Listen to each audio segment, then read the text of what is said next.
Welcome to Your Matter Matters, a podcast that explores the questions and curiosities around faith and science. In this podcast, we will not only explore some of the big questions and topics in the conversations between faith and science, but we also embrace the "and" of faith and science. Too often people are presented with an either-or choice. You have to choose science or faith or science. We hope these conversations and explorations will give you permission to not feel pressured to choose one or the other, but rather to embrace the both and to know that you are not alone in pondering and wrestling with these important questions. We believe God made the material world, so therefore God loves matter. God loves science. God loves you and me and your neighbor. We are made of matter, and we matter to God and to one another. Our hope is that you can listen to these conversations and gather with friends and the community of faith that you are a part of. Use this podcast series as a Sunday school class or a small group study group. Discuss together what we talked about and keep the conversation moving forward. That's how we learn and grow. This podcast is brought to you by the Lutheran Alliance for Faith, Science, and Technology, the North Carolina Synod of the Evangelical Lutheran Church in America, and a grant from the North Carolina Synod Michael Peeler and Virginia Casey Fund. Follow us on Instagram and let us know what inspires awe and wonder within you. From wonder to wisdom, akin in our questing, we've sought understanding for eons untold. Through reason and reverence, to faith and to science, from puzzle to pattern, God's marvel unfolds. On today's episode, we explore our past season of ways that we were enlightened and ways that we were challenged, and also providing ways for you to continue the conversation. Our guest today is Megan Mash, the Director of Worship at Holy Trinity Lutheran Church and Lutheran Campus Ministry at Chapel Hill, North Carolina.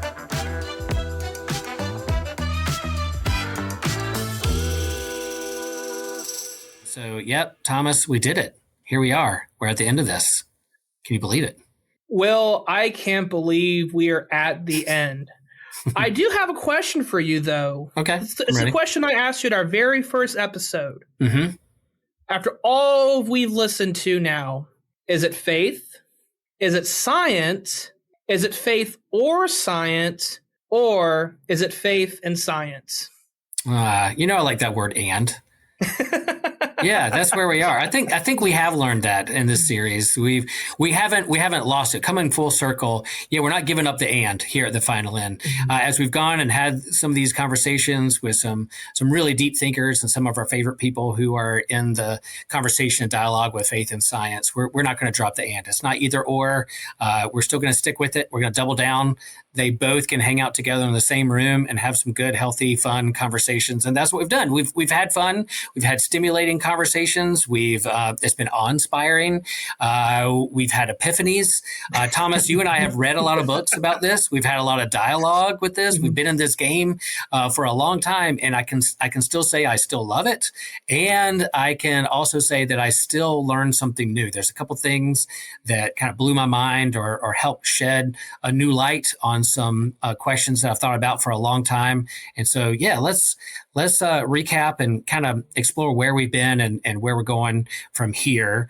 Just a short recap. So we've done some episodes wrapped around the five big questions around faith and science. Of course, there are other questions out there. There's a lot of nuance.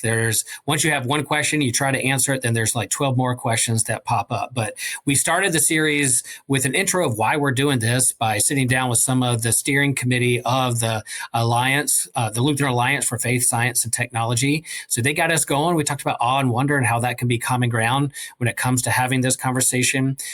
We talked about evolution with Jim Stump. We talked about cosmology and astrotheology with Dr. Ted Peters. That was a lot of fun. Talked about AI and tech with Dr. Ann Forst. And then we talked about pain and suffering in the book of Job with Catherine Schifferdecker. Schifferdecker. You know, there you go, Catherine. I'll get it right one of these days. I promise. And then we talked about the science of healthcare with Dr. Emily Smith, and I really loved all these conversations. I thought they're really deep, caring people who've done a lot of work in these areas and care about them a lot. They have a lot of resources and books, and just their posture to these questions is really a role model for us in terms of being good listeners, being curious, and being authentic in how they look at these questions and wrestle with them themselves. So I think we had a really good time. And Thomas, I'm wondering for you, what stood out for you when it comes to some of these conversations? I had to go back in my notes. I'm one of those, if I hear something, I want to write it down. Though it was hard to actually get everything written down that these people said, because it was like a pebble dropped in a still lake. It just rippled out. And I know this is going to be on audio, but I'm making my hands moving out like the waves. Yeah. It's hard to find that one epiphany, but I would say one of the conversations that stuck out, okay, two probably. I would say the one with Emily Smith when talking about the science of public health. That invited me to go talk to my public health director and talking about really the intersection of faith and science, and if something were on the horizon, what does response look like, and what are ways faith-based organizations, churches, can work together with public health to care for our neighbor. So I really enjoyed that conversation with Emily Smith. And I would say for the second one, the conversation artificial intelligence, I walked away with a blown mind. I was like, I have a lot of questions. I have a lot of epiphanies. The one thing though that Dr. Force said that really stuck out to me is these large language models that are used a lot by mega corporations, banks, and all of that, they're stupid. In short, that artificial intelligence isn't really all it's cracked up to be. And in fact, it's doing more damage than good, particularly for the environment. So those are the two conversations that are Yeah. I have more questions, but I want to dive deeper and then talk to others in the field and what their response was. It was also good for Dr. Forrest is we had someone from another synod join us in the conversation, someone who's using it in his congregation and he's using it for his work, which beforehand, Will, Michael, and I had a really interesting conversation as three pastors who use AI, somewhat use AI, and is the Luddite in the group. It invited deeper and richer and more robust conversation, especially as artificial intelligence continues to be fleshed out more in our society. Will, what about you? What were those epiphany moments you had over the last season? Yeah, I kind of sharing what you, to build on what you just shared. I do think our conversation around AI was helpful for me because again, it reiterated that it's a tool to be used and it's how we use this tool that's important. It's not like it's gonna become sentient and become like the Terminator movie and kill all people, tomorrow or next week, But she was like, look, they're only as smart as what we give it power to be. Like we're the ones in charge. We drive it, and these large language models or big data and information. It's a tool that we use. And yeah, a hammer is a great tool for building a house, but it can also be used to harm a neighbor, smash my neighbor's face in. And so AI, how it's being used, I think is the ethical question that we need to continue to think through. And I loved her conversation around embodiment. Like she's done a lot of work around robots and embodiment. It's we're not just information and data in our brains, but we also have a body and that affects our consciousness. And so the same way that goes around kind of consciousness or sentient, will robots ever become sentient and self-aware? Not without embodiment, not without some other things added there when it comes to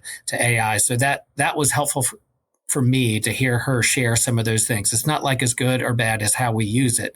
In the same way with money, other tools, the internet, whatever, it's in and of itself, it's not evil or bad, but it is how we use it. And us being entangled with everyone or connected with everyone, what we do does matter in terms of the environment when it comes to AI. Well, and Will, you also raise up a good point as the tool that we use it. And Dr. Forst in her conversation talked about how some of her students, to enhance their critical thinking skills, program the AI to be in dialogue on their paper, which I found that fascinating. And also she gave us a book recommendation, He, She, It, that came out in 1996. Yeah. Which again, it was good for our guests to provide resources that are helpful, especially if we don't want to read like a science book, which we're going to get to later. But if we wanted to dive into like the realm of fiction or fantasy, they're addressing the same questions, but just through a different just through a different lens. Yeah. You guys all know, if you know me, know I like to geek out on things, but often those things we geek out on, or sci-fi or superhero or whatever, are addressing the same questions about like, what does it mean to be human, and how do we use our gifts out in the world on that kind of stuff. So that kind of speculative fiction is really helpful. I'll build also with Emily Smith. I think I geek out on the big cosmology, the big picture, what's going on outside in space, the vast, huge universe and galaxies and stars, and if there's aliens out there. But I think what Dr. Smith did is help me also ground us here, that what we do in science isn't just us looking into space and speculating if their life is out there, or big heady topics and ideas about wrapping our head around quantum physics and the models of cosmology, but also viruses and bacteria, and what we do and how we treat our neighbor here has an effect on each other, one-on-one in our neighborhoods and our communities. And what we do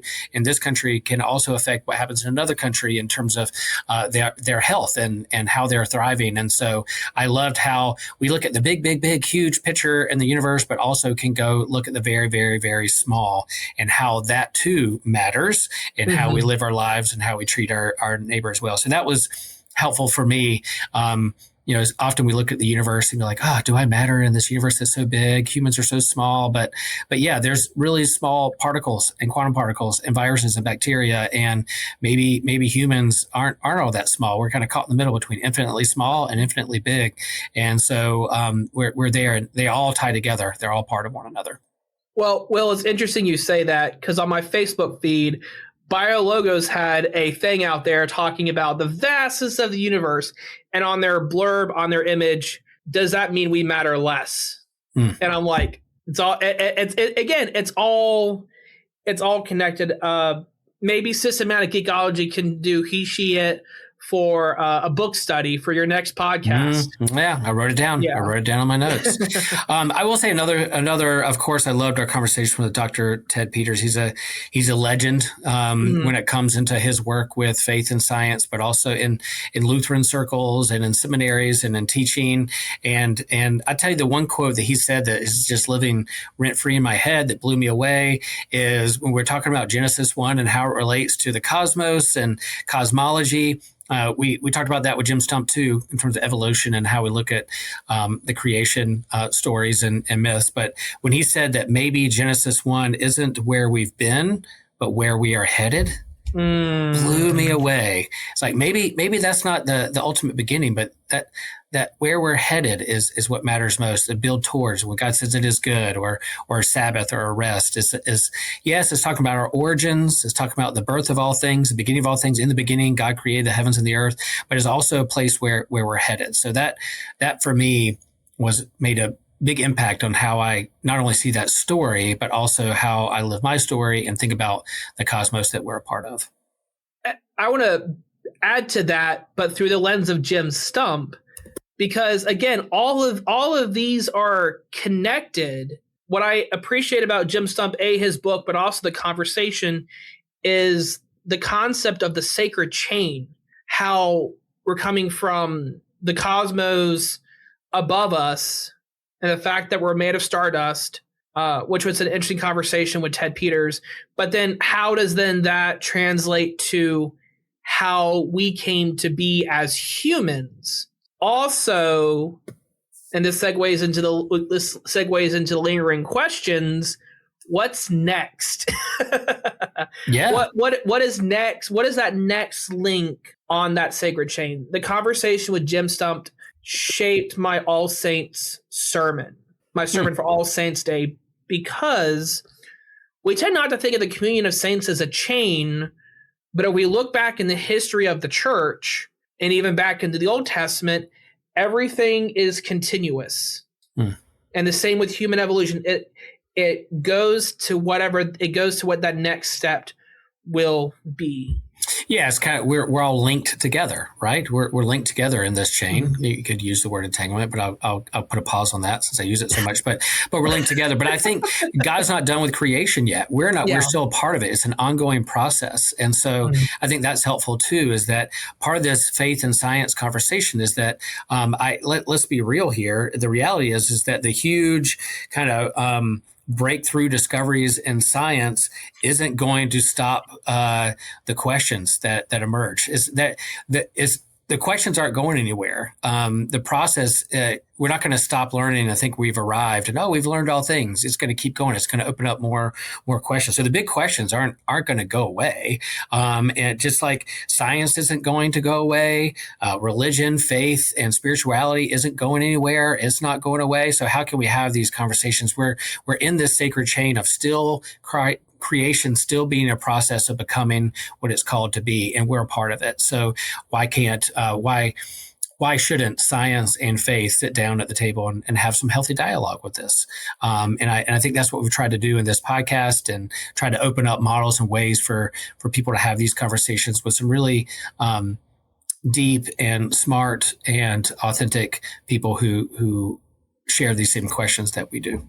And Will, you bring up an interesting point, and this came out a lot in the Jim Stump interview. There has to be a degree of humility when we enter into these conversations. Yep. The humility, intellectual curiosity, and just genuine curiosity. Where do you also meet people where they are? Yep. And Bruce lifted that up in the first episode too, when we talked about awe and wonder, curiosity being common ground. But also we talked about, I think, a lingering question that I have is, or what I would want to go in deeper with if we get another season, another episode, or people can do it on their own, is the difference between science and scientism. Is this like there's a science that is true and helps us grow, but then there's also a scientism that can be like, we're going to write, this is going to be the answer to all our woes, and going to be the answer of all things, and going to solve all problems. The scientism that you lift up as the end all, and sits on top of the hill. Religion does the same. It's done it a lot. Fundamentalism, kind of that fear of the unknown, or not wanting to lose power and privilege, then that's where the resistance and the fight between faith and science has occurred, is because religion and science both want to kind of be king of the hill, want to fight to the end. Who's going to have the most power and influence when it comes to reality and how we live on the earth? But I think that is something for us to be aware of. It's not that we're resistant or hesitant towards science itself, but maybe scientism that can sometimes come across as being a little bit too full of itself, that we become skeptical of or use our critical minds in thinking about. They balance each other out. Religion purifies science, and science adds to religion, but they don't cancel each other out. In common American discourse, they fight. One of the questions that we talked about was, why aren't people having more conversations on Christians who are scientists or scientists who are Christian? And our culture treats them as mutually exclusive, yet based on this entire season, there's an integration between the two. One of my lingering questions from this season is, can Luddites survive Maybe recap what Luddites means. How would you define Luddite? In case someone's like, what did Thomas just call me or him or you? Luddites are primitive is like the wrong word, but are very not totally keen on the whole new technologies. Think you're Amish, think you're old school Mennonites, horse and buggies. What surprisingly, coming back from Indiana on Highway 70, there were horse and buggies. The Amish ride them on the highway. Very surprising. Or they ride them on the median, but that's neither here nor there. Luddites are mostly anti-technology, primitive. Not primitive is a wrong way to say it. Basically, not big on technology. They want things. They want a simple life. That's the fastest way to say it. They want a simple life. Technology complicates things. So an example, someone might have a flip phone as opposed to, I know this is an audio podcast, or an iPhone. People would rather have something simple. Not a lot of buttons, not a lot of work, not a lot of hassle, something simple. Yeah. And I think there is, I think we're seeing, it's a valid question and critique to say, just because we can do it, should we do it? It goes with AI. It goes with social media. It goes with technology. Some people want to say, like, you know what, maybe I shouldn't scroll my phone all day. Maybe these certain apps and certain things that were created in a way to keep people addicted and glued in so they can make money off your back and those kinds of things. So that kind of skepticism towards, technology as a means by which to control others or to commodify others or oppress others or use them as a way to get rich. I think that's a valid critique when it comes to, like, not just faith and science, but also some ethical questions that comes in the why and the how should we use it. So I think that question comes up in faith and science a lot, and it's valid. I think it's valid, but religion is not safe with that either. I mean, there might be some tech and things that are trying to use things to manipulate people. The church has been, can commodify people or use people for certain aspects of power or an abuse of money.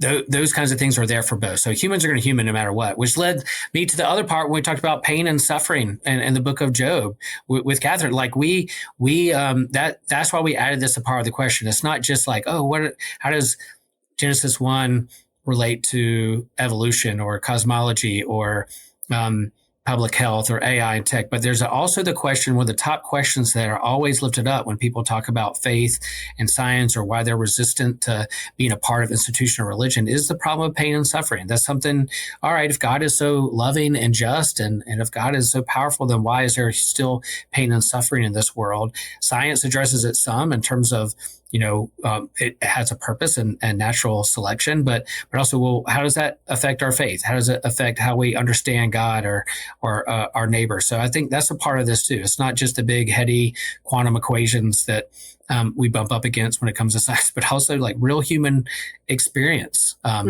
matters. Exactly, which surprisingly, that's a lot of the questions I get. Both in the church, but also in public. I'm no stranger to wearing my collar to a dinner at my local restaurant, and that people ask questions.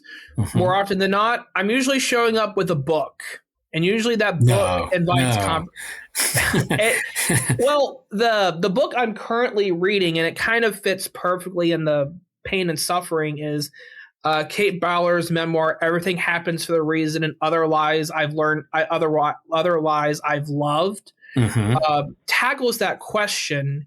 And I think I have a lot of lingering questions. There's no shortage of them. In addition to, will Ludditism persist? Also, though, I think the question is, will the question stop? And based on our conversations, I told someone that's a really good question. Yeah. People have been wrestling this for years. People have been wrestling with this question for thousands of years. Sometimes in those moments we want answers. Right. We want certainty. As our guest Catherine Shiverdecker pointed out, you're not going to get that. Job really doesn't lend itself to providing answers. It leaves you with more questions than it does answers. And what I love about that is that it gives us permission to sit with the questions. It gives us permission to be like, if I'm just as confused, or if I don't have the answers, am I alone in this? Am I just dumb? It's like, no. That it's a part of the human experience. I think it gives it. I'm so thankful that Job is a book in the canon of Scripture, because it gives you permission to say, all that other stuff that people are saying, you think you have friends that are just quoting Scripture at you, like the book of Proverbs, and that doesn't make sense at this time and season of my life, then you have permission to be like, nope, I call BS on that. And that's basically what Job did. And so, and God does show up, but not in a way that answers all the questions or solves all the mystery. It just leans in harder into the mystery. And I think as we posture ourselves and lift up ways that the church and your faith community can posture itself towards these big questions around faith and science, then they're maybe take that to heart. Let's transition a little bit here in terms of like before we get into sharing some resources and then introduce Megan and talk about this hymn that we commissioned. I do want to lift up my contacts in Chapel Hill. We have a lot of students, grad students, professors and scientists, so they're used to asking a lot of questions. They're used to wrestling with the questions. They have a lot of experience with that. When they bring it to our faith community, we have a couple options there. Should I just deny it? Should I get defensive? Should I put up a front? Should I ignore it? Or do I embrace it and put on good listening ears and embrace the curiosity and the questions? So, what are some healthy approaches? We've shared the stats are there. The stats are alarming. There's concern that people are leaving the church and that the church is shrinking, or institutional religion or the mainstream religions are mainline religions and Christian denominations are shrinking. And one of the reasons they lift up in those stats or reasons is because the church is averse or resistant to science and change. And so what are some approaches you could have? Well, one is don't make science the enemy or a competitor. If you put them up as one of your enemies that you have to battle against, then of course it's going to come across as it's a fight rather than a conversation. And so I would also say, don't get defensive, be open to the big questions, be curious. You're not alone in your question. I guarantee you, whatever question you have, you're not the first or last person to ask it. And then there are lots of resources and people that model genuine, authentic faith and that are honest with their doubts and their questions, and that both can hang out together. So that's my kind of plea out there for those who are listening. It is don't make science the enemy or your main competitor. Don't get defensive. Put on your listening ear. Be more curious about the question than trying to rush to an answer to solve things from the get-go.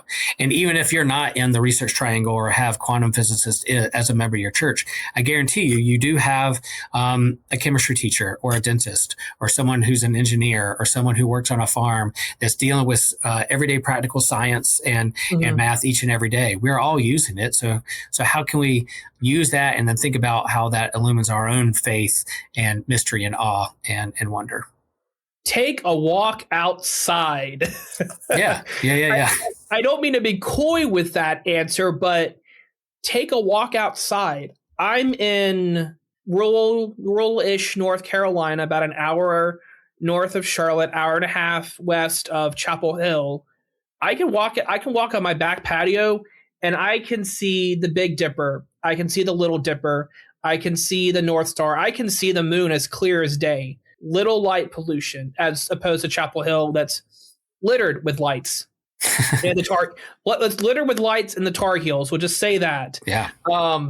But that's just to say, take a walk outside. And if you're near a city, there are maps that can tell you where the light pollution is, and drive an hour or 2 hours north of that and go look at the stars. Yeah, go look at the stars and then pull out your Bible app or your Bible and read Psalm 8 and know that, for thousands of years people have been looking at the stars wondering, what am I in this universe? What's my place?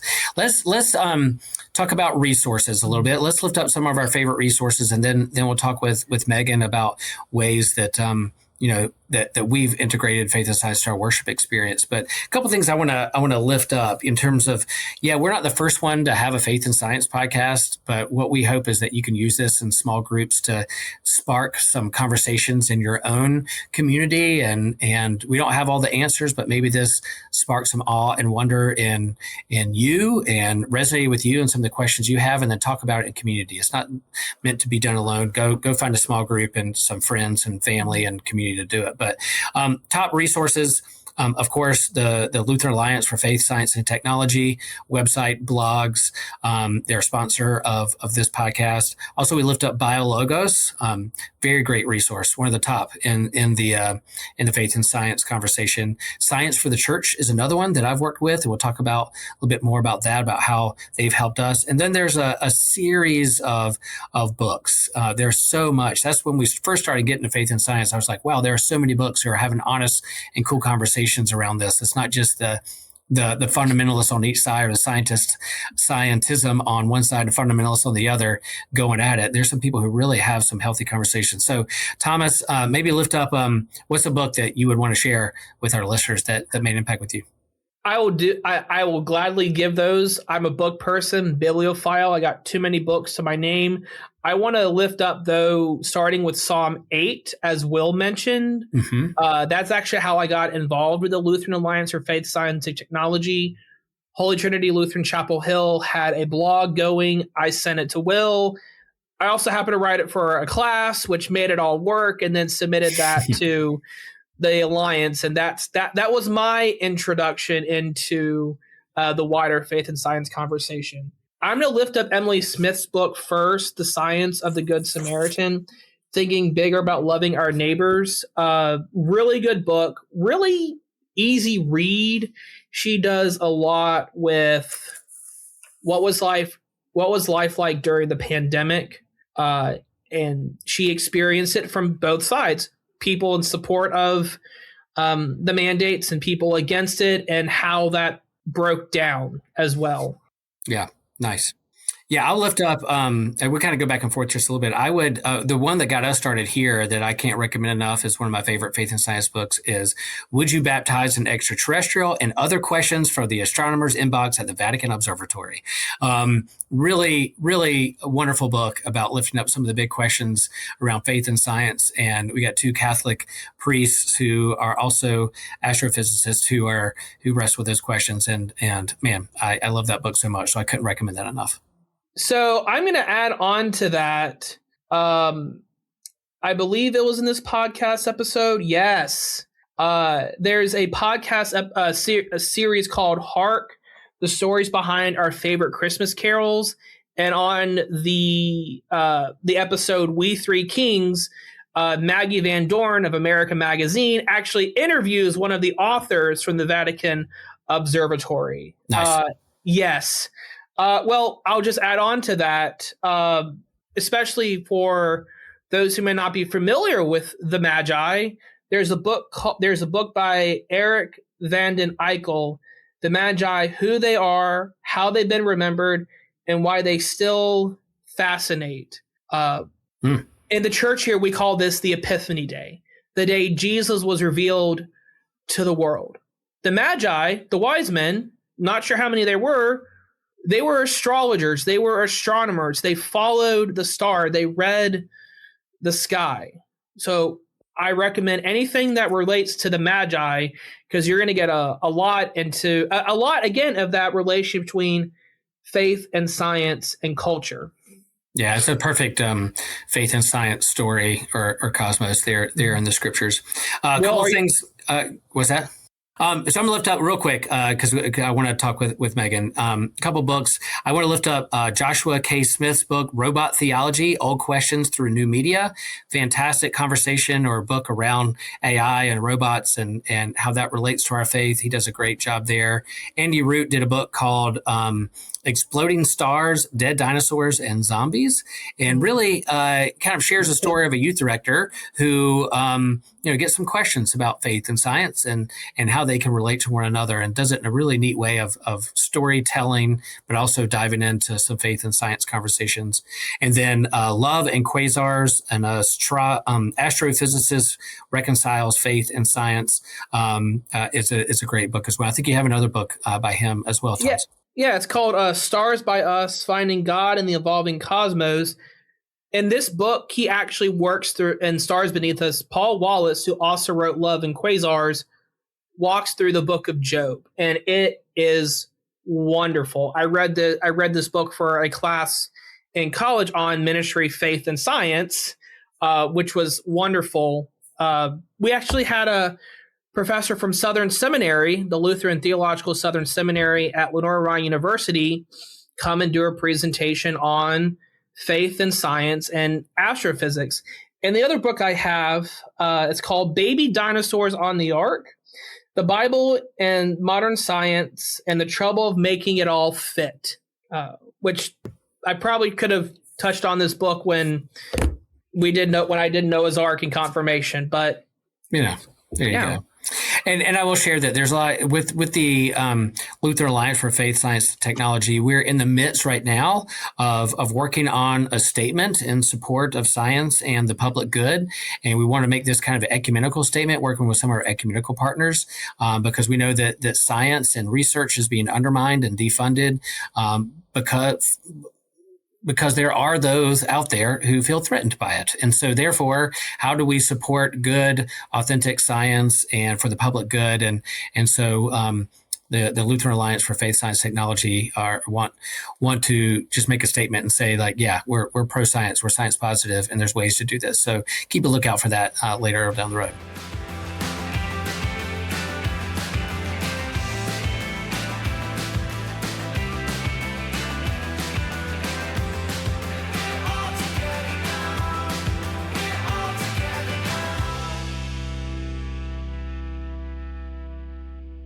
Thomas, we have a guest. Let's talk about ways we can also integrate this into our worship experience, and not just our heads, but also our hearts, and how we experience God in worship. Thank you, Will. We are delighted to have Megan Mash, the director of worship at Holy Trinity Lutheran Church and Lutheran Campus Ministry in Chapel Hill, North Carolina. Megan, thank you for joining us. Thank you for having me. So when we have a guest, we always ask the question, what is your origin story? What led you to do what you do? Yeah, when I was in middle school, we started going to a United Methodist church regularly. And before that, I had already been very involved in piano lessons, and music just was sort of part of my innate being, and couldn't imagine not doing music every day of my life. And so went and got some degrees in music, and through the course of getting those degrees and some internships and stuff, I felt this call to do music ministry full time, and to just explore the ways that we can use music and worship, especially hymnody, to grow people's faith, and how important that is to what we do in addition to just like spoken words, whether it's a sermon or scriptures, how music can sort of integrate and enhance and lead people to ask different questions and that kind of stuff. Thank you. And as Martin Luther said, the next thing to the gospel is music. So, Megan, I understand that Holy Trinity had a hymn commissioned to talking about how faith and science come together. I've listened to the hymn. I've read the lyrics. I loved it. I was sitting in my car with my phone plugged in, and I pulled up the MP3 that Will sent, and I'm just like, I love this. So I texted Will right after. I'm like, Will, can I use this for an evening prayer? And he said, sure. Sadly, in my part of North Carolina, it's been very cloudy. So there are no stars out, but it's like, there's beauty in a 6 a.m. cloud. There is beauty in that. So, Megan, tell me about this hymn, like how it all came to be, and would you mind reading the lyrics as well as what did the author mean when she put these verses together? Yeah, absolutely. So I've been an active member of the Hymn Society in the United States and Canada for 15 years now. And it's a really great ecumenical group of human beings who love congregational singing. And part of what our faith statement says is that, like, we believe the holy act of singing together shapes faith. And so that's definitely part of where this is coming from. And so I had the privilege of attending these conferences and got to meet Mary Louise Bringle, who goes by Mel. And she's one of the big hymn writers. And so when you come in as like just postgraduate student and you get to meet these people, you're starstruck of getting to meet all of them. And so it was just, fun to get to meet Mel. And when Will got this grant from Science of the Church, that he was like, oh, hey, we're going to do these worship experiments. What do you think? Maybe we could get a hymn. And I was like, oh, we could get a hymn. I'm like, I already have an idea of who we're going to ask. Mel is definitely one of the people who is very critically thinking about faith and science and reflects that in what she does. She teaches at Brevard College. She's a philosophy and religion professor over there. She's also a fellow of the Hymn Society, which is sort of one of our highest honors. So she's been doing hymnody for a long time and is very, very good at her craft. So we're going to jump in and read a couple stanzas. Yeah, just real fast. Right. Like I think again, like the origin story of this is Science for the Church not only created and has like a standard model like Bible study that you can sit down and explore some of these big questions, but they were like not only just like sit around and talk about it and read the Bible or read a heady academic book, but what are some of the experiences we have in our communities in worship? And so we did some science and faith worship experiments in the fact that like our outdoor worship, we would go and look at like microscopes and look at things really small and then look at the stars and be like, oh, and then read the creation story and look at that. But also like oftentimes in our worship experiences, we're very beloved hymns are using language from hundreds and thousands of years ago, where they were speaking to their experience and how they saw the universe. Well, why aren't there more hymns that speak to how we understand what science has shared with us over the last 50, 75 years? A lot has been learned in the last 50, 75, 100 years in how the cosmos works. So why don't we shape some poetry and some theopoetics and hymnody around how we understand the universe from a scientific perspective, and also talk about our experience with a God who's behind it all. So that was part of the reasoning behind this is you don't have to like virtue signal, but you can, in your worship, in your sermons, in your prayers, in your hymnody, in your liturgy, use scientific language of how we understand the universe operates, along with a God of grace and wonder and mercy, through how we understand God to be through the lens of Christ. So I think the two can go hand in hand. So that was the challenge, and that's where this hymn came from. Mm-hmm. Hey, Will, Earth and All Stars. It is. That's that's up there. It's up there. Hey, creator of the stars of night. If you want to sing in 7th century chant plain song, there you go. There you go. Spoiler alert, folks, if you keep listening, the hymn's going to be at the end of this episode. You get to hear it sung. But I wanted Megan to also share some of the lyrics spoken and also some of the exegetical work of what was behind it and why this was put together. So go for it, Megan. Great. So I'll do some reading and then talk about it a little bit. So the first stanza, from wonder to wisdom, akin in our questing, we've sought understanding for eons untold. Through reason and reverence to faith and to science, from puzzle to pattern, God's marvel unfolds. Each moon and each planet in circuiting splendor revolves to an order that humbles and awes. The stars in their courses by balance of forces reveal hidden figures of elegant laws. Both geode and genome attest to God's glory, an intricate story, a delicate whole. As part of this mystery, our gifts and our history engage us to play a responsible role. O God, our creator, our truth and our teacher, we join every creature in manifold ways, with reason and reverence, in faith and in science, akin in thanksgiving, to offer our praise. And like one of the things I love about just thinking through this text and listening to you guys at the beginning of this episode and talking about this sort of macro and micro-ness of all of creation and cosmology. I mean, it's all jam-packed in here, and how we are important and we have a responsible role to play in creation, even, though we're not as big as the entire cosmos. But before, Megan, that was just the rhythm and timbre and candor that you had. I was very much following along. I was also imagining what are the guitar chords that can go with this song, if you could put it. The part that really stuck out to me was that first, that first measure, from wonder to wisdom, akin in our questing, and then that end, in faith and in science, akin in thanksgiving, to offer our praise. I think that beginning and end summarizes exactly what this project was. Both not just the hymn, but Your Matter Matters, the conversations we had.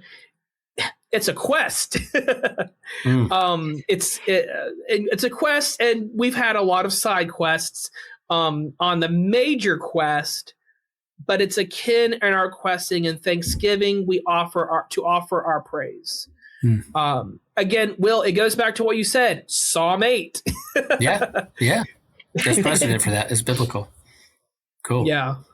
Yeah, Megan, share some of why she chose some of this. I know she wrote. We had her come present this to us in a hymn sing a while back when this hymn first debuted, and she wrote some things up of why she chose the particular words that she chose. Yeah. So some of the stuff I'm going to kind of be reading from her work that she wrote. One of the things she writes in response to why she wrote this, as part of its grant responsibilities, so the grant that we had got from Science for the Church, the congregation agreed to engage in discussions about how science might enhance the church's faith and life, including its worship. The hymn text, From Wonder to Wisdom, grows out of that commission and aims to contribute to the conversation. And I think, again, Thomas, you notice this rhythm that's there. And so for Mel, one of the first things she did in writing this text was to find a tune that would go with it. So she didn't even have the words, but she was trying to find a tune that she wanted to write to. And so she picked a tune by Benjamin Brody, contemporary composer Benjamin Brody. He is the director of church music studies at Whitworth University in Spokane, Washington. And she picked this tune because she liked this lilting feel that it had. And also how the first beginning of the measure, it starts off with a longer note with some shorter notes that follow. So it gives that sort of rhythm automatically with the words that she's using there. And so in sort of that brainstorming that she initially did came up with the phrases from wonder to wisdom and puzzle to pattern. And she uses these alliterations, as you noticed, throughout the text. She writes these two phrases, the fact that both religion and science begin in a spirit of wonderment before the mysteries of the world, a wonderment that gives rise to contemporary quests for comprehension.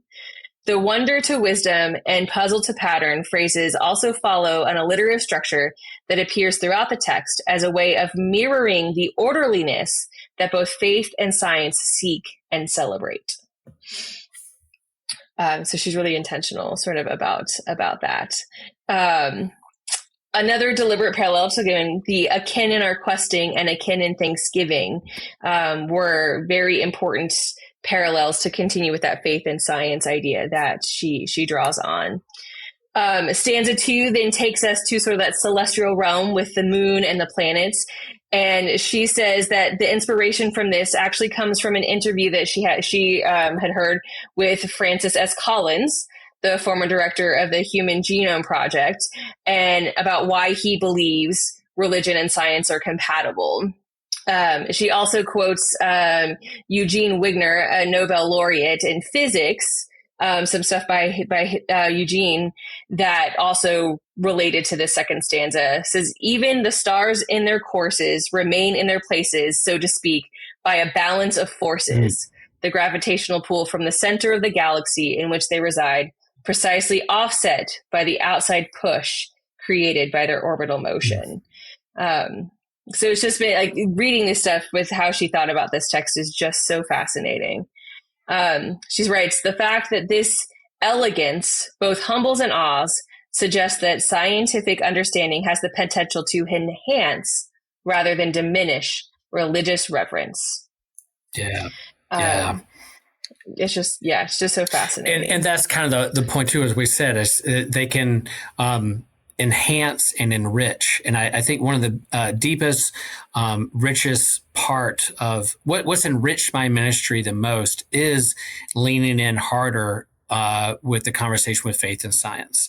And that's because not only does it deepen my awe and wonder and mystery of the universe, but it also helps me understand where other humans like me on this quest and adventure in the world, they have similar questions and thoughts and curiosities and pains and fears. And so it helps me resonate with them and their experience. So I think that I love that we've talked about faith and science and some deep conversations around these questions with some great guests. But here we have a hymn that articulates in song and poetry what the true experience is behind it all. I love that.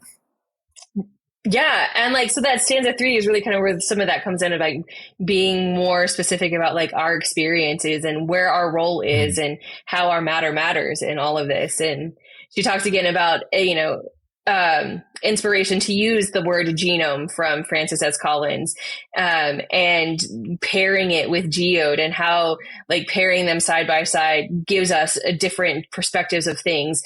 The geodes look like they're ordinary rocks on the outside, but when you break them open, there's so much stuff inside of it that's so cool. And then genomes, just trying to figure out all of that chemical makeup and how things are differ, and all of that stuff was important for her to have in there. And she talks about, genes and she writes, even though as humans, we share over 50% of our genes with fruit flies and mice and over 98% with chimpanzees, there is nonetheless something privileged about our place in the created order. It is not a place of superiority or dominance, as we too often assumed, but rather one of special accountability. Our gifts and our history engage us to play a responsible role. One of the important topics that's been coming up in Hymn Society conferences is how are we singing about creation care? And so she's kind of touching some on this too there. How are we singing about how we're caring for the creation instead of just, for the beauty of the earth. It's so great. It's beautiful. What is our role in our responsibility to be accountable for how we're managing it and how we're treating it, how we're destroying it in many ways. That goes back to something Catherine Schifferdecker said when we were talking about Job, is humans aren't the pinnacle. So we probably shouldn't stop. We should probably stop treating ourselves as such. Yeah. That was, again, stanza 3 was just genome, the geode, an intricate story, a delicate whole. Where does the story continue next? Yeah. And so then she wraps up our hymn by directly addressing God, our creator, our truth, and our teacher. I loved how she uses that word teacher, because I think so often we forget about how God is teaching us. She writes, recognizing again, as in the prior stanza, that we are but one part of this world's intricate story, a delicate whole. We join every creature, each of whom attests in its own fashion to the glory of God. And then she closes her writing on this hymn she says, a physicist and Anglican priest, John Polkinghorne, has professed, I need the binocular approach of science and religion if I am to do any sort of justice to the deep and rich reality of the world in which we live. From wonder to wisdom honors a comparable approach. Binocular approach. I love that. and just to share, like Polkinghorne, like we didn't lift up any. He has many books. He's a legend when it comes to faith and science. And so, if you want to go deeper into issues and questions around faith and science, grab anything by Polkinghorne, and you will not be disappointed. Fantastic resource, fantastic author, fantastic person when it comes to faith and science. So I love that she references him when she's writing her hymn about some of the legendary people in the conversation creating this poem. I have his Lenten study. Yeah, he wrote a study for Lent. I'm like, all right. Yep. Might take a deep dive through this. There you go. Cool, Megan. Thanks for sharing that. And we gathered after one of our Advent midweek worship services and brought in choir and other members from the church, and I even stepped up, even though I'm not like necessarily the best singer in the world, but I hopped in there. And so we sang this hymn and recorded it, and we're going to put it at the end of this episode so that this will close us out. That'll be the last thing you hear in this particular series. Is you will hear this hymn, which will sing us out there to do more conversation around this. Megan, I was just sharing that we sang this hymn as in here at church, and that's going to be our closing hymn to send us out, our prayer and poem, sending us out into the world. So thanks for being here and sharing some of this. Anything else you want to chime in about with us? Yeah, I just want to add that, the hymn is available for usage. To use it, we just ask that you make sure that you report it with one license. But it is available for anybody who wants to use it. That's right. And if you want to use that or want some of the story behind it, just reach out to us. You can email me, message me, find me on the interwebs, on our Instagram page, Your Matter Matters. Subscribe, follow for more updates on what we're doing when it comes to that. And so, here we are. We're wrapping this up, Thomas. And I will say that, whether we keep doing this and have more episodes or there's a season 2, we don't know. But I hope that our listeners will continue down the road and keep this conversation going, that you will have a posture of openness and curiosity and awe and wonder, and that you'll be open to the deep and big questions. Because again, science isn't going anywhere. Faith, religion, spirituality isn't going anywhere. Hopefully they're moving. So hopefully they're going somewhere. In fact, that they're moving forward and having deeper conversations with each other, but they're not going away. And so how can you enter the conversation and posture and model for others how to have a healthy conversation around this? So we hope that you'll keep the conversation going, and that when you look in the mirror, you'll say, yep, my matter matters. When you look at your friend and your neighbor in your church, you'll go, you know what? Their matter matters. That you're driving down the highway and someone's going too slow in the left-hand lane, you go, you know what? Even though I'm irritated right now, their matter still matters. Regardless of the flaws that we have out there in the world. So yeah, I really appreciate this project and Thomas urging me and sparking the idea, and I hope that you'll share it with friends out there in the world. Well, this was a joint effort. It really was. Absolutely. We geeked out. We nerded out. We asked questions. We still have questions.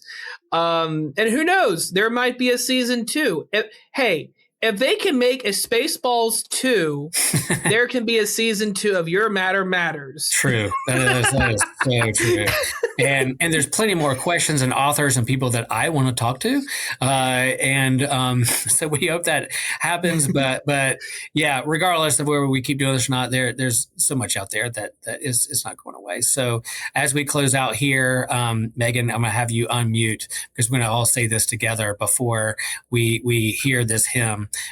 We're gonna say something together and see if we can do it in unison. You're a choir director, so we'll see if we can do this or not. Thomas, anything else you want to share? I was going to say, Will, remember, Will, your matter Matter. Oh, okay. Here we go. We're gonna close out this way. On the count of 3, 1, 2, 3. Then we're gonna say it together. All right. And remember, your matter matters. That's what we're gonna say. So on the count of 3, 1, 2, 3. And remember, your matter matters. Matters. Look at it. We nailed it. There we go. There we go. Yay.